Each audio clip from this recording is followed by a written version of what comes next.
ہمارے چینل کو سبسکرائب کریں اور نئی اپڈیٹس کے لیے گھنٹی کے بٹن کو ضرور دبائیں۔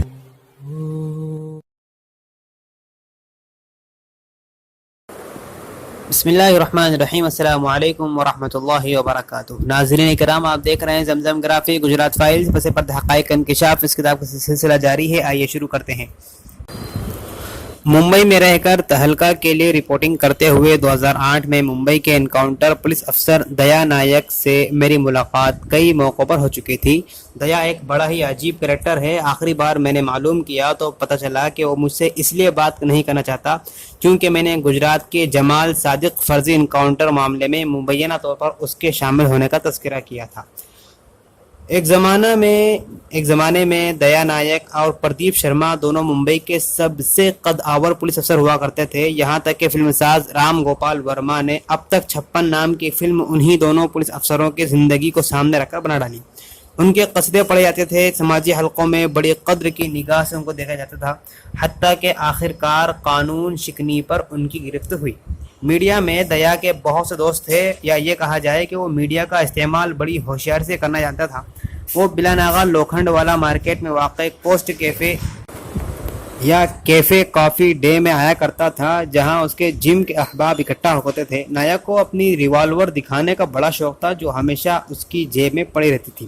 2008 میں اس سے ایک ملاقات کے دوران جب میں اور میرے رفیق کار مکوکا یعنی مہاراشٹر کا دہشت گردی سے متعلق سخت قانون کے غلط استعمال کے بابت ایک سلسلہ وار مضمون پر کام کر رہے تھے، نائک نے ایک بات کہی تھی جسے میں بھلا نہیں پائی۔ اس نے کہا تھا کہ ملک کا سب سے بڑا سیاسی قتل گجرات میں ہوا تھا، جس کا تعلق مودی کے اصل حریف ہرین پانڈیا سے تھا۔ میں نے اس سے پوچھا کہ کیا اس کے پاس کوئی ثبوت ہے، تو اس کا جواب تھا کہ صحافی تم ہو، تم پترکار ہو، تحقیقات کرنا تمہارا کام ہے۔ ہم نے گفتگو کو وہیں چھوڑ دیا۔ ایک مرتبہ جب واپس اپنے گھر آ گئی تو میں نے ہرین پانڈیا کے قتل سے متعلق ہر ممکن کہانی کو پڑھنے کی کوشش کی۔ جب سے مبینہ مسلم افراد کے ذریعے پانڈیا کا قتل ہوا تھا، تب سے شک کا ایک عنصر پایا جاتا تھا۔ پانڈیا کے والد وٹھل پانڈیا اپنی آخری سانس تک اس بات پر قائم رہے کہ اس کے بیٹے کا قتل گجرات میں اس کے سیاسی حریفوں کے ہاتھوں ہوا ہے۔ ان کی بیوی جاگرتی پانڈیا گجرات میں الیکشن بھی لڑی۔ انہوں نے کہا کہ وہ وزیر اعلیٰ اور امت شاہ پانڈیا کے قتل میں ملوث تھے، لیکن ان کے دعوے کو محض غم زدہ افراد خاندان کے غصے کے اظہار کے طور پر ہی لیا گیا۔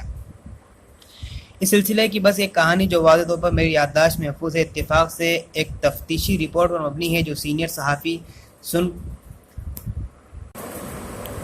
سنکرشن ٹھاکر نے لکھی تھی۔ سنکرشن کے شاندار رپورٹاج سے بہت سے انکشافات کا مختصر خاکہ میں یہاں پیش کرتی ہوں۔